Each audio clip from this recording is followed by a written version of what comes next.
The perfect French fry should have an apparent, crispy, grease-free crust that snaps open with a puff of steam that uncovers a tender, fluffy center. In this video, I'm going to show you how to make the perfect French fried potatoes, and this recipe is backed by science.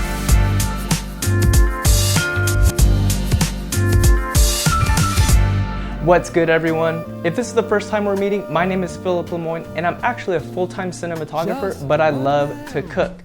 On this channel, I'm not only posting cooking videos with some of my favorite tried and true recipes, but I also share tips and strategies to help you make your own cooking videos. So if you're hungry for great tasting food or making that YouTube money, spank that subscribe button. So there's a lot of great French fry recipes out there and they all look amazing. But I found the best one in a book titled The Food Lab: Better Cooking Through Science. It's by J. Kenji Lopez, and the author is actually a restaurant-trained chef who applies science to his cooking by testing all of the different ways to approach ingredients and cooking techniques to yield the ultimate results. This is a must-have cookbook for any home, and it's packed full of amazing recipes. I mean, look at how many that I have bookmarked here. I'll be sure to put a link in the description so that you can pick yourself up one, or it also makes an amazing gift for any of your foodie friends. I actually got this book for Christmas as a gift 2 years ago, and I absolutely love it. The ingredients that you're going to need to make these perfect French fries are going to be about 2 pounds of russet potatoes. The russet potatoes have a high starch content. That's what's going to make them crisp up better than the waxier versions like the Yukon Golds. They also maintain their fluffy interior when they're cooked. Also, you're going to need 2 tablespoons of distilled white vinegar, about 2 quarts of peanut oil, I'm using vegetable oil, and some kosher salt. For the best results, it's important to use an accurate instant read thermometer and timer during the frying process. We want to make sure that the oil is at the correct temperature in order to achieve the perfect exterior crust that makes these fries crispy. I'll put a link to the thermometer that I'll be using in this video so you can pick one up from Amazon. So the first step that you want to do is peel and cut the potatoes. The one thing I'd like to note is that I'm planning to fry these potatoes in small batches in about a 7-inch saucepan. That way I don't need to use a ton of oil. Because of this, I made sure to not buy potatoes that are bigger than 5 inches long. That way they can all fit into the pan. Once they are peeled, you'll want to cut these into 1/4 inch thick fries. I personally like to use a mandolin because I can get uniform cut fries that will cook evenly. I'll put a link to the mandolin in the description as well. That way you can snag one while you're picking up that thermometer. I think the one that I'm using is only like 30 bucks. You can use a knife by first cutting 1/4 inch off the side of the potato to make a flat base. Lay the potato on the flat part and then make 1/4 inch slices. Last, we'll stack these and make another set of 1/4 inch cuts to finish them off into fries.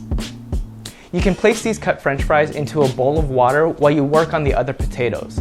Once the potatoes are ready to cook, you'll want to place a large pot on the stove and add 2 quarts of water. Also add about 2 tablespoons of salt and the 2 tablespoons of vinegar.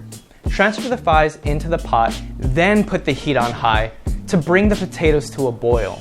Boil the potatoes until they're fully tender, but not falling apart. This totally depends on your stove and the temperature of the potatoes. I'd say pull a potato out about 5 minutes after the water starts boiling, and you can check if it's tender by poking it with a fork or smashing it down or cutting it up.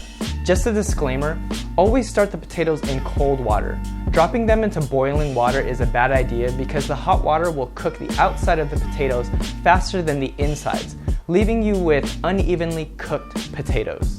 By the time that they're fully cooked to the core, the outside will be mushy and start to fall apart.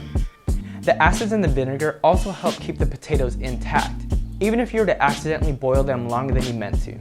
Boiling the potatoes first washes away any excess simple sugars and ensures that the pectin in the potatoes doesn't break down during frying. The pectin is what's going to give the fries their thick, crispy walls that will house the fluffy insides. After you boil your potatoes, drain them and place them on a paper towel lined baking sheet or in a clean kitchen towel and allow them to dry for at least 5 minutes. While your fries are drying off, you can start heating up your oil to 400 degrees Fahrenheit. I like to stack a small batch of fries on a spatula and then drop them into the fryer once the oil hits 400 degrees. I'm only doing a little at a time because I know that the oil is going to expand once I drop them in, and I don't want it to flow over the pan and cause a fire and then die. Cook the fries for exactly 50 seconds. Just make sure you move them around a bit while they fry. The oil temperature will drop down to around 360 degrees Fahrenheit, and that's okay. When the time is up, remove them from the oil and place them back onto another set of fresh napkins to drain and cool. I try to lay them out in a single layer and pat them down with another paper towel after they cool down for a minute. You'll repeat this process with the rest of the fries. Just make sure that you let the oil come back up to 400 degrees Fahrenheit before you do the next small batch of French fries. Frying the fries the first time bursts the remaining starch granules and begins the crust formation. When all of your fries are done, you're gonna wanna let them cool down to room temperature for at least 30 minutes before frying them a second time till they are a nice light golden brown. For the best results, you're gonna wanna actually place the fries in a single layer on a baking sheet and then put these in the freezer overnight. Now I know this seems like a lot of time to make some French fries, but hear me out just for 1 second. According to the book, it says, freezing the potatoes causes their moisture to convert to ice, forming sharp, jagged crystals. These crystals damage the cell structure of the potatoes, making it easier for the water to be released and converted to steam when they are heated, and this results in a drier, fluffier interior. The best part, because freezing actually improves them, you could do the initial blanching and frying steps in large batches, freeze them, and have a constant supply of ready-to-fry potatoes in your freezer for whenever you're craving them. You really just need to put in the work, which honestly isn't that much work in the beginning, for one day, and then you reap the rewards for many meals to come in the future. So it's the next day and we have left our fries in the freezer overnight. All we need to do is bring the oil back up to 400 degrees Fahrenheit and do another small batch at a time. You want to fry the potatoes until they are a crisp golden brown. This should take about 3 to 5 minutes. Just be sure to adjust your heat as you cook to maintain the temperature of the oil around 360 degrees.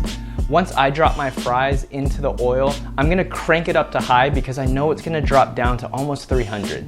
When the potatoes are finished, transfer them to a bowl lined with paper towels to drain, and then season them immediately with salt.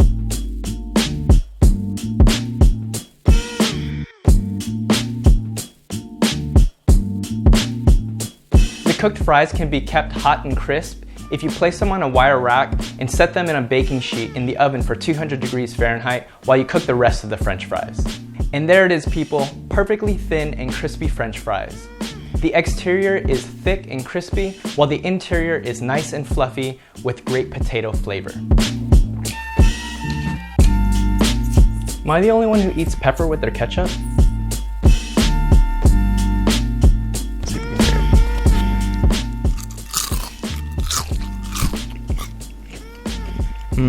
These fries go great with my fish and chips recipe and my smash burger recipe. I'll be sure to put a link in the description to those videos once they're ready to watch. I hope you enjoyed this video. Be sure to pick up a copy of the Food Lab, Better Home Cooking Through Science. You can help support me and my channel by joining my Patreon. I post exclusive content as well as share some vlogs so you can see more of my personal life as a cinematographer living in Hawaii. Thank you guys so much for watching. I have a ton of other videos up and in the works to help you create better YouTube cooking content, along with great tasting recipe videos. If you want to catch them when they drop, make sure you hit that subscribe button. Thank you guys so much again, and aloha.